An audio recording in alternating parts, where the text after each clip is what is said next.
Hello everyone, once again welcome back to hell garden. हम flame amber के episode number 519 पे पहुंच चुके हैं। पिछले एपिसोड में यान ने लिटिल फी डॉक्टर से तो बाय बाय कर लिया था, लेकिन तभी पॉइजन रिंग के कुछ मामलों को सॉल्व करने के लिए वो पहुंचा होता है एक ब्लैक होल के सामने। ये वॉइड मेंशन था। यहाँ बेसिकली कुछ भी नॉर्मल नहीं होता। कई ब्लैक शैडोई फिगर यहाँ पे पहले ही तैनात होते हैं, लेकिन जियान जूनियर की डेजलिंग होली फ्लेम के सामने बिल्कुल नहीं टिक पाते। फाइनली वो उस हॉल में एंटर करता है। अंत में जाके जियान का कुछ ऐसी चीज से सामना हुआ था जिसकी वजह से उसकी बॉडी ट्रेम्बल हो गई होती है। उस हॉल के सेंटर में 10 स्टोन पिलर्स थे जिनसे लिपटी हुई चीज बिल्कुल बीच में 3 लाइट क्लस्टर्स को बांध रही होती हैं। इनमें पहले रोशनी के गोले के अंदर था बैम्बू स्पिरिट लेमैन, जिसे जियान थोड़ी समय पहले भी मिला था। और फिर होती है शूजोइंग। अब चलो हम इस एपिसोड को यहाँ से शुरू करते हैं। उस ब्लैक जाइंट हॉल के अंदर जूनर और जियान के फिगर सोल पावर की वजह से बिल्कुल कंसील्ड थे। आखिरकार जियान ने अपनी स्पिरिचुअल स्ट्रेंथ और होली फ्लेम प्रोटेक्शन को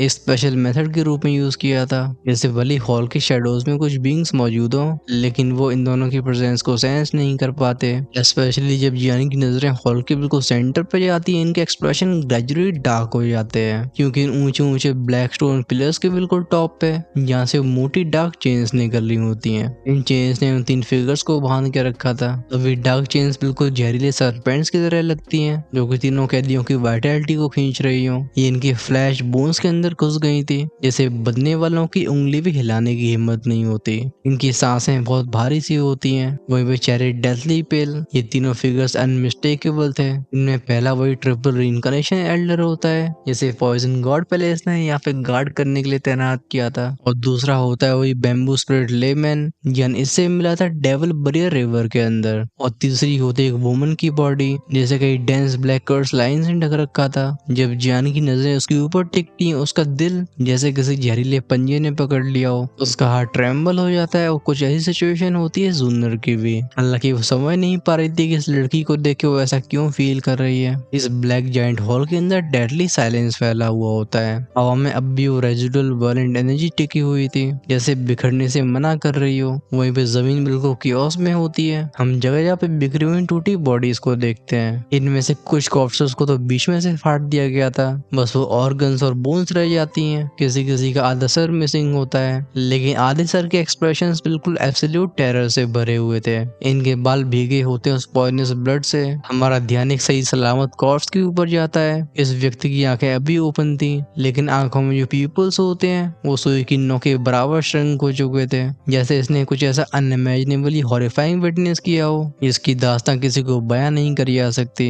इसके ऊपर कोई डाउट नहीं था। यह मौजूद सारे लोग पॉइजन गॉड पैलेस को बिलोंग करते थे। जान को अभी जगह कटकर जैसी लगती है। अंग्रेजी में बोलते स्लॉटर ग्राउंड। इस हॉल में एक कोल्ड ऑमनेस ऑरा फैला हुआ था। जूनर अपनी भौं से कोड के बोलती है चीज, ये फीमेल होली फ्लेम कंट्रोलर के अंदर से सोर्स पावर को ऑब्जॉर्व कर रही है। उसका इशारा शूजुइंग की तरफ था। अभी शूजुइंग की पूरी बॉडी ट्रेम्बल हो रही थी। उसकी त्वचा पे ब्लैक कर्स लाइन ऐसे फैली होती जैसे लिविंग र्यून्स हो। वहीं पे शाओक्लैन की इनटेंस वाली ब्लैक फ्लेम जिसे जियान ने शूजुइंग को दे दिया होता है, अभी वो धीरे धीरे करके उसकी बॉडी से निकाली जा रही थी और ये जा रही होती है ऊपर के थ्रोन की तरफ। अब जब थ्रोन की बात हो ही गई है तो हम उस जाइंट थ्रोन को देखते हैं, जो कि पूरी तरह से काले रंग के कांटों से बना हुआ था और इस पे फ्लोट कर रहा होता है काले रंग का धुआं। जब जियान का फोकस वहां पर जाता है, उस ब्लैक मिस्ट के अंदर से 2 लाल आंखें खुलती हैं, जिनमें से लालच टपक रहा था। वो एक डिजायर से भरी हुई क्रेजी आवाज जो कि अच्छे अच्छों की रूहें कपाते उस हॉल में गूंजी थी। वो ब्लैक ऑरा बोलता है होली फ्लेम का मास्टर। लेकिन जब जियान ध्यान से देखता है तो वो पाता है कि फिगर एक्चुअली में उसे नहीं बल्कि शूजुइंग को देख रहा है, जैसे कोई शिकारी शिकार को देखता हो। स्पेशली उसकी नजरें होली फ्लेम पे होती हैं, जो कि डिवावर और कंज्यूम हो रही थी। हालात से तो ये समझ में आता है कि ये इस क्रीचर के ट्रैप में काफी पहले से फंस चुकी है। इस हॉल के अंदर स्टोन पिलर्स और चेन्स के अलावा सब कुछ तबाह किया जा चुका था।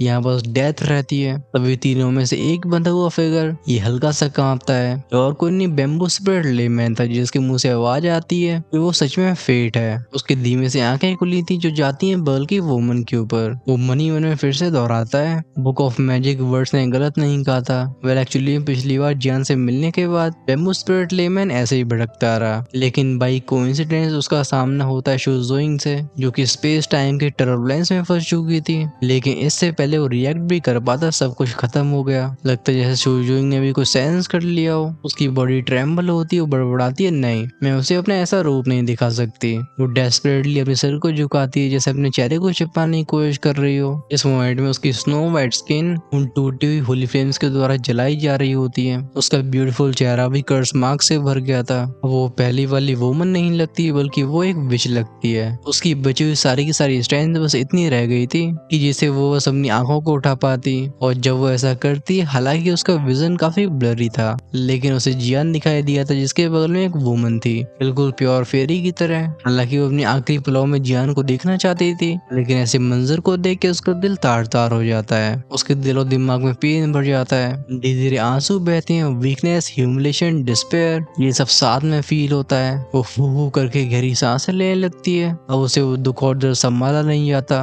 वो पूछती है क्यों, आखिर मेरे साथ ही क्यों हुआ। उसके शरीर की गहराई में उसका दुख और ट्रेम्बल हुआ था। इसमें से निकलने लगती है डेंजरस फ्लक्चुएशंस। बेसिकली ये सेल्फ डिटोनेशन की तैयारी थी। हाउएवर इसी इंस्टेंट में हॉल में गूंजती एक आवाज बहुत हुआ। जियान अपनी कंसीलमेंट को तोड़ता है। वो जुनर का हाथ पकड़ के बाहर आया था। गूंजती हुई वैंग वैंग बजिंग की आवाजें, आसपास का स्पेस वॉलेंटली डिस्ट्रॉय हुआ था जैसे होली फ्लेम से बने हुए दो हाथों ने इसे बीच में से फाड़ दिया हो, क्योंकि शुजुइंग ने डेस्परेशन की वजह से अपने सिर को झुका लिया होता है। उसकी अभी की अपीयरेंस को जुनर और जियान नोटिस नहीं कर पाते, लेकिन तभी वो हंसने की आवाज कहती है, ओ होली फ्लेम फिर से। उन काले कांटों से बने हुए थ्रोन में से हम वो शैडो को उड़ते हुए देखते हैं। ये बेसिकली एक ब्लैक रोड फिगर था जिसकी स्माइल कोल्ड और सिनिस्टर होती है। कानों में कैंग कैंग की मेटल स्क्रैपिंग आवाजें जाती हैं। वो एक फ्लैश में अपीयर होता है काले रंग की चेन के ऊपर। चेहरे पे वो कोल्ड और सिनिस्टर स्माइल बरकरार रहती है। इस सीन को देख के फाइनली पॉइजन गॉड प्लेस का वो एल्डर रिएक्ट करता है। वो चिल्ला के बोलता है ध्यान से,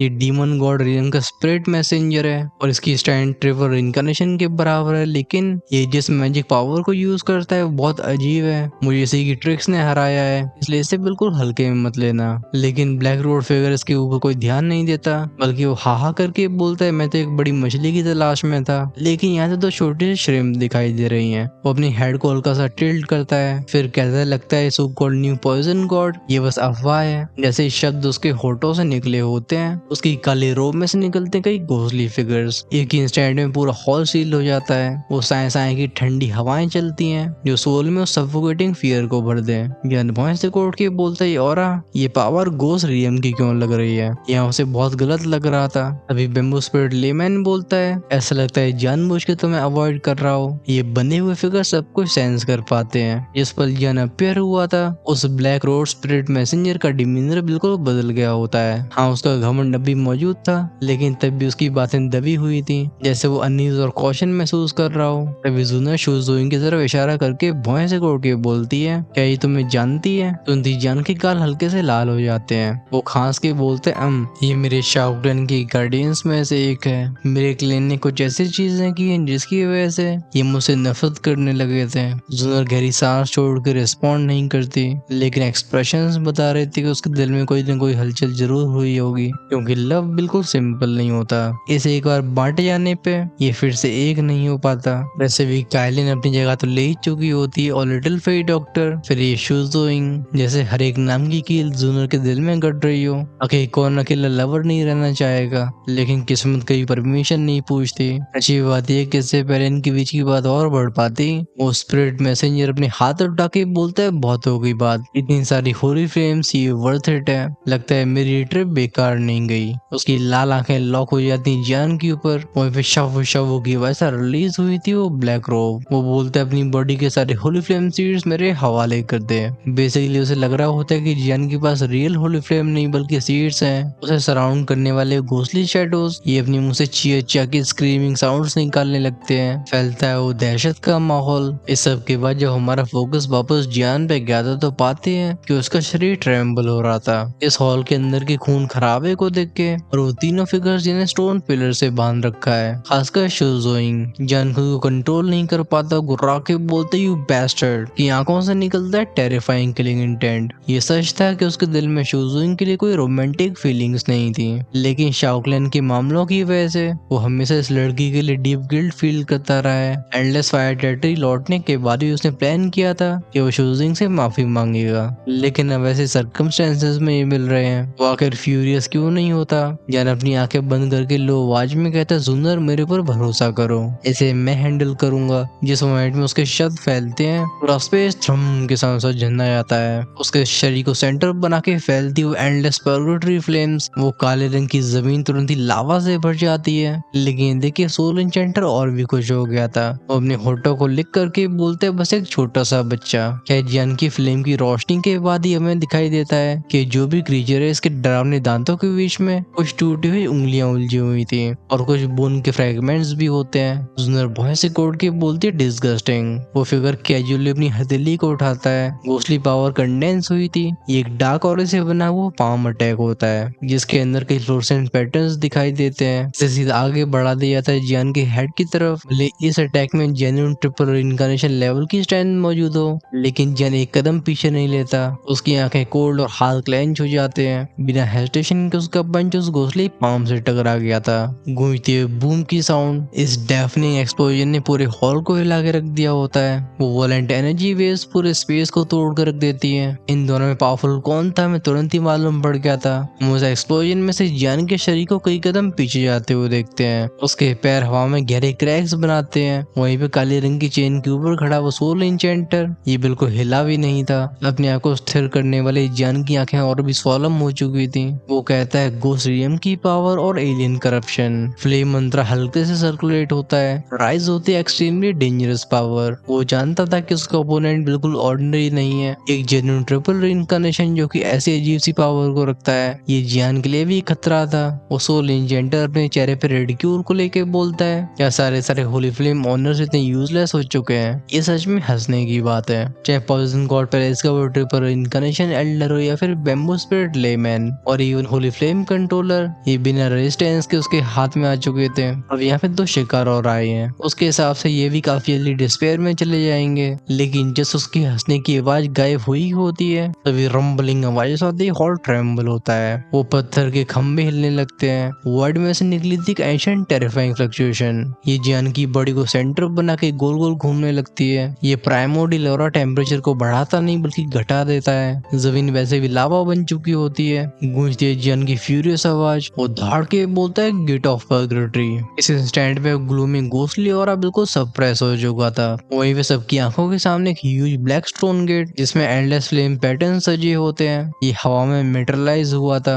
इसमें मैस्टिक और फ्लेम पावर के साथ साथ ईरी ब्लैक रून्स भी थे और इस गेट को ढक रखा होता है घोसली ब्लैक फ्लेम्स ने। योरा सोल को कपाने के लिए काफी था। वो पॉइजन गॉड पैलेस का एल्डर और बेम्बू स्पिरिट लेमैन ये दोनों एक दूसरे से ग्लैंसेस एक्सचेंज करके बोलते हैं क्या टेरिफाइंग प्रेशर है। इवन इन्हें डर महसूस हुआ था। वहीं पे सोल एंचेंटर फाइनली अपनी आंखें नैरो करके बोलता है ग्रेट इमोर्टल आर्ट। इस हॉल की चेन्स वॉलेंटरी ट्रेम्बल हो रही थी जैसे इंस्टिंक्चुअली रिएक्ट कर रही हो। बट उसके हिसाब से अटैक पावरफुल है लेकिन इसका मतलब ये नहीं था कि उसे अपने कदम पीछे लेने पड़ेंगे। उसके एक इशारे पे उसकी बॉडी के ऊपर हम घोसली एनर्जी की क्रिस्टल जैसी लेयर को बनते हुए देखते हैं। ग्लेस फ्लेम से ढका हुआ जियान कहता है चलो गेट ऑफ पर्गेटरी सप्रेस। उसकी कमांड पे मैसिव स्टोन गेट अपना आकार बढ़ाता है। इसकी छाया पूरे हेवंस को ढकने लगी थी। वो इनडिस्क्राइबल प्रेशर फैला था। तभी जान को सोल इंजेक्टर की बॉडी में कुछ फील हुआ था। ये घोसलेम की सोल ट्रांसमिशन होती और डीवन वर्ल्ड का डेविल हार्ट डिवावर्स गॉड। तो फिर क्या उसके अंदर भी दोनों फोर्सेस जागती हैं। बस फर्क ये था कि ओरिजिनल होने की वजह से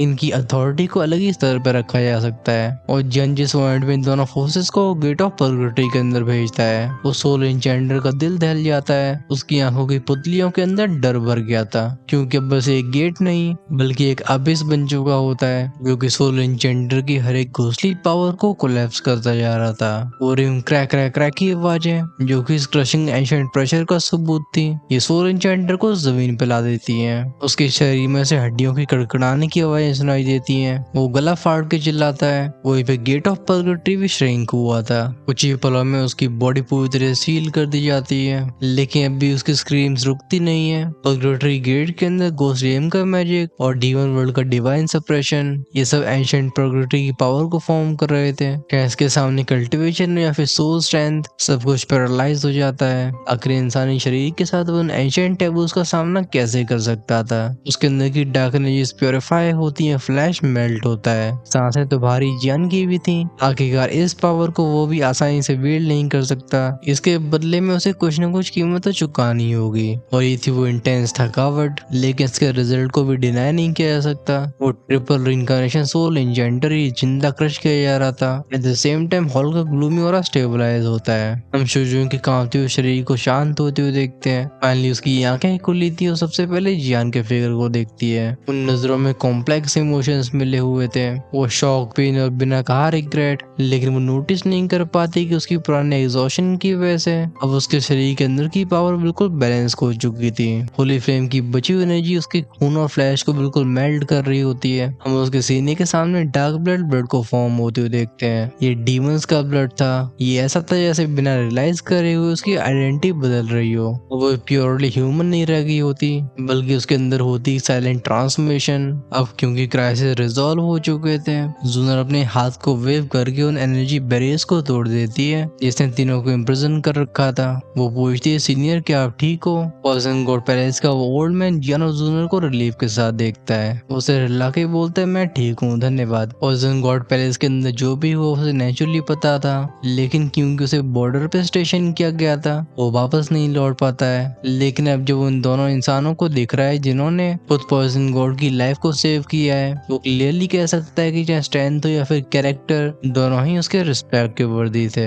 जियान भी उस ओल्ड मैन की तरफ मुड़ के बोलता है, सीनियर यहाँ पे एग्जैक्टली हुआ क्या था? वो भी शूजोइंग और बैम्बू स्पिरिट लेमैन से उलझता नहीं है। पॉइजन गॉड रियम को एल्डर बताता है तो व्यक्ति एक्चुअली में गोस्ट रियम से बिलोंग करता है। बाद में जब गोस्ट रियम जज किया गया और इन्हें डीमन रियम की जुरिसडिक्शन के सामने लाया गया तो इसने अपनी गोस्ट पावर को डीमन पावर से फ्यूज कर लिया। इन दोनों ही फोर्सेस के कंबाइन होते इवन ट्रिपल पी रिइंकार्नेशन एक्सपर्ट भी इसके खिलाफ स्ट्रगल करेगा। खासकर इसकी आइडेंटिटी और ऑरा ये डीमन वर्ल्ड के सेंटर के मॉनिटरिंग रिकॉर्ड्स में भी नहीं आते हैं। हमारी केयरलेसनेस की वजह से ऐसा हुआ। ये एल्डर बहुत धीरे बोल रहा था। धीरे धीरे उसकी पॉइजन पावर भी एक्टिवेट होती है जिसकी उसकी बॉडी में वो इंजरीज अपने आप को हील करने लगती है। वो एंसीज को चेंज करके उन डैमेज पैटर्न्स को भी सही करता है जो कि एक्चुअली में डीमन गॉड रियम और पॉइजन गॉड रियम को लिंक करते थे। अगर डिस्ट्रॉय हो गए तो कॉन्सिक्वेंसेस बहुत खराब होने वाले थे। जब वो सोल इंजेंडर के बारे में सोचता है वो साय करके बोलता है, लगता है हमारे नए पॉइजन गॉड के अपीयर होने की खबर सुन के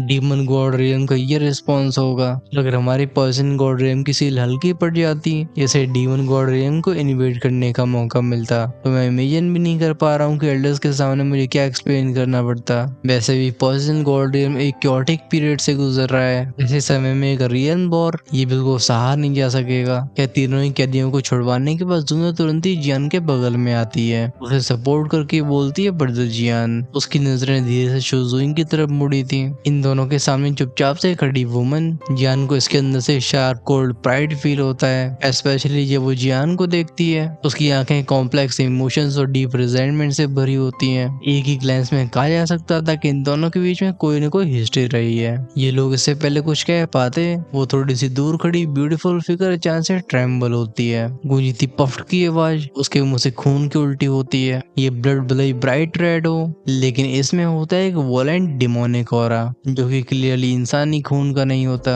जन गहरी सांस लेके बोलता है, क्या तुम ठीक हो? इस मोमेंट में शूजुइंग अपने सिर को झुकाने की कोशिश कर रही थी लेकिन अब वो जियान की सेंसेस से बच नहीं पाती है। उसके शरीर की ऊर्जाएं बिल्कुल बदल चुकी होती हैं। कुछ बहुत गलत था। वो धीरे से अपने सिर को उठा के बोलती है, मैं ठीक हूँ। वो डिमोनिक फ्लेम पैटर्न्स जो कि उसकी आंखों को ढक रहे होते हैं ये सीधा जियान की आंखों के कांटेक्ट में आए थे। उसे पहले ही मालूम पड़ चुका था कि जियान एंडलेस फायर डोमेन बना चुका है और वो ये भी जानती थी कि उसके साइड में कई वुमन्स हैं, लेकिन अपनी आंखों में से उनमें से एक को देखना ये उसके कमजोर दिल को तार तार कर देता है। जियान भी उसकी नजरों को अवॉइड नहीं करता। वो सीधा बोलता है, शूजुइंग मैं मानता हूँ कि शाओक्लैन के मेंटर में हमारी गलती है लेकिन चीजें वैसी नहीं है जैसा तुम सोचती हो। ओल्ड फेंग के पास ऐसे सीक्रेट्स मौजूद हैं, तुम मेरे साथ वापस आओ जिससे सब गलतफहमियां दूर हो सके। और इससे पहले जियान पूरा भी बोल पाता शूजिंग उसे रिजेक्ट करती है कि नहीं, शाओक्लैन के लोगों पे मैं भरोसा नहीं करती। ये सुन के जियान तो नहीं लेकिन जूनर की खोपड़ी खराब होने लगती है। उसकी आंखों में गुस्सा के बादल दिखाई दिए थे। अच्छी बात है, जियान उसे रोक के शूजिंग से बोलता है, तो बताओ तुम्हें क्या चाहिए? तुम हमेशा कहती रहती हो कि हमारा शाओक्लैन हार्टलेस और क्रूअल है, लेकिन जब ग्रेट थाउजेंड वर्ल्ड ने डिस्ट्रक्शन का सामना किया तो फिर उसे प्रोटेक्ट करने के लिए सबसे आगे कौन आया? और भले अंत में जाके हमारे सर पर न जाने कितने क्राइम्स मर दिए गए, लेकिन क्या हमारे शाओक्लैन के डिसेंडेंट्स ने कभी कंप्लेन की? तो बताओ तुम्हें और क्या चाहिए? अभी गुस्सा तो जियान की आवाज में भी थी। वो किसी फ्यूरी फ्यूरियस लायन की तरह दहाड़ रहा था। उसकी आवाज पूरे हॉल में गूंजती है। ये सुन के शूजिंग भी एक पल के लिए जम चुकी थी। न जाने कहां से उसके अंदर भी रेज जागता है। वो कहती है मैं तुम्हारी लाइफ चाहती हूँ। कमजोरी होने के बाद भी जन कदम बढ़ाता है। वो कहता है तुम्हें लाइफ चाहिए तो फिर ले लो। ये देखे शूजिंग वॉलेंटली ट्रेम्बल हो गई थी। वो दांती में इसके रिप्लाई करती तू पागल। फिर वो बोलती सीनियर बैम्बू स्पिरिट चलिए जियान आज जो तुमने किया हुआ मैं याद रखूंगी और मैं इसका बदला फ्यूचर में जरूर चुकाऊंगी। ये कह के अपने घायल शरीर में घाव को पकड़ते हुए वो जियान से मुंह मोड़ लेती है। और इस इंसिडेंट के बाद जरूर ऐसा लगता है कि दोनों के बीच की दूरियां और बढ़ चुकी हैं। अब वेल ऐसा लग रहा है ऑथर को। आपको क्या लग रहा है डेफिनेटली कमेंट्स में लिख के बता सकते हो। अभी चैनल की मेंबरशिप्स ओपन है। अगर आपसे नेक्स्ट एपिसोड का इंतजार नहीं हो रहा है उसे आज शाम को ही देखना चाहते हो तो आप डेफिनेटली ज्वाइन कर सकते हो। और जिनका एक एपिसोड एक्स्ट्रा से पेट नहीं भरता वो रहना चाहते हैं हमेशा 2 से 3 पार्ट्स आगे तो अपने लेवल्स को इमोर्टल एम्पर या उससे ऊपर अपग्रेड कर सकते हैं। ज्वाइन का ऑप्शन मिलेगा आई गेस आपको पता ही होगा। और आपको ये एपिसोड कैसा लगा है हमें इसके बारे में कमेंट्स में लिख के बताना बिल्कुल मत भूलना। एंड ऑफ कोर्स वीडियो को लाइक करना ही मत भूलना। इससे हमारी काफी हेल्प होगी। हम नेक्स्ट एपिसोड में उसी मैसेंजर के बारे में जानने वाले हैं। और समय आ चुका है जब जन की ड्रैगन गॉड ट्रांसमिशन आगे बढ़े तो फिर चलो हमें उसका क्लू मिलेगा नेक्स्ट एपिसोड में। So this is good bye.